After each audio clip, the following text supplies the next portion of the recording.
let's talk about a few news stories. So this is pretty surprising. Facebook, this is partly why I left Twitter, because Elon Musk started publishing people's private messages. And that's when I realized you never should trust any social network's private messages. You should use a real end-to-end encrypted product, because Facebook has been telling people private messages are end-to-end encrypted, but it's clearly lying, because they have been in close partnership with other companies like Netflix, and they let Netflix read users' personal messages. So that's pretty interesting. And so this is the thing to know. This is why I'm on Mastodon. If you are on any of these platforms owned by a billionaire, they all seem to be crazy right-wing lunatics, at least too many of them, and they will just exploit everything about you and then just turn it off randomly on you. So open decentralized network is smaller but less hostile. Anyway. So, I mean, a lot of people have gone back to Twitter and such because they really want to reach a vast amount of people and become a major celebrity. And you have to do that then. But if you just want to have a source of, say, technical news, which is what I want, then you can get that on Mastodon without also being a victim of these oligarchs. Anyway, so New York City, like very many companies, has deployed AI-powered bots to take over their customer service. This is extremely common. I'm consulting for a company that wants to do this.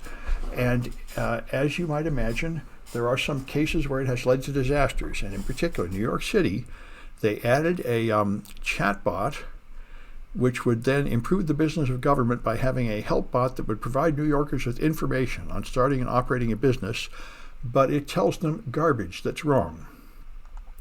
It told them that it was perfectly okay as a landlord to refuse to accept Section 8 housing, even though it's illegal to discriminate on the source of money, and gave them other things like this, which is just what I would expect, just what I'd warn people, and it's right in the OWASP top 10 vulnerabilities of large language models, is that you have to understand what these things are. They can read a book full of information and summarize it and then answer questions about it, but they don't understand what they're doing. They don't understand the meaning of the sentences, and they get a lot of things wrong, and they hallucinate perhaps as much as 30% of the time. So they're just sort of like a really stupid employee or an employee who is drunk. They will vaguely repeat random phrases from the book without understanding it and getting many things garbled and wrong.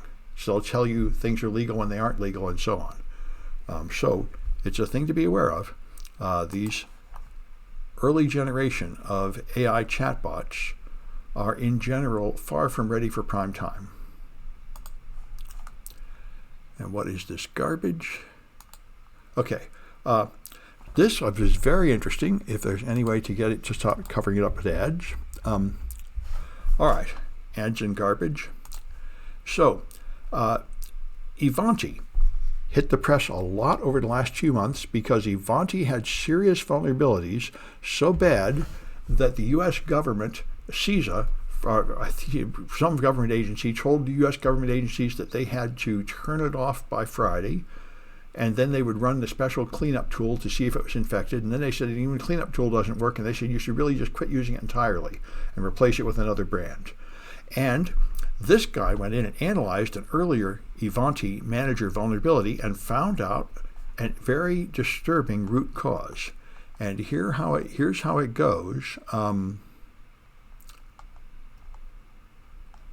it looks like it failed to load this picture. Let me see if reloading helps. Or perhaps using a different browser will help.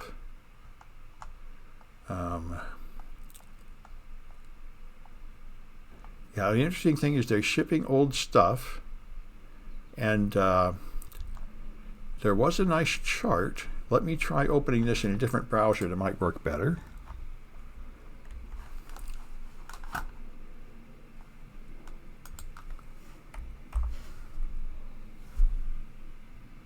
I should have opened a new tab and it doesn't.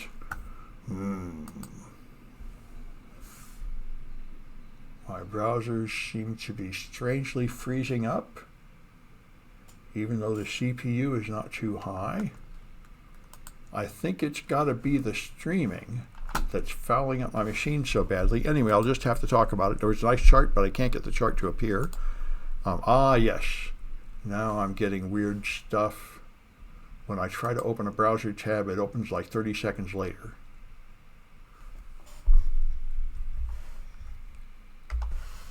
Let's see if it'll load. All right.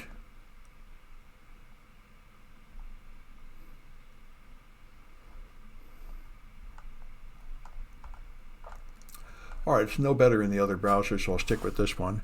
Anyway, the amazing thing is it includes stuff that's like 20 years out of date. They ship you a product with Perl that's 23 years out of date, OpenSSL that's badly out of date, and so on. So this is why there's a lot of people demanding supply chain a software bill of materials where they'll say exactly what version of what libraries are being used in this product. And on top of that, they even gave you an operating system, which was, I think, CentOS. That was, yes, they shipped a product with CentOS 6, which has been abandoned and withdrawn from support for 4 years. So this is a thing to understand, and this is what I've been talking about mobile apps on phones for a long time.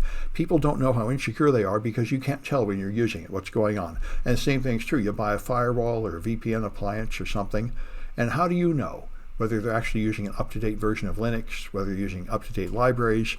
And apparently for Ivanti, to an incredible extent, they are not, shipping you things that are actually decades out of date and therefore highly vulnerable. So that's interesting, disturbing thing to know. Anyway, that's enough news. Let me stop the news.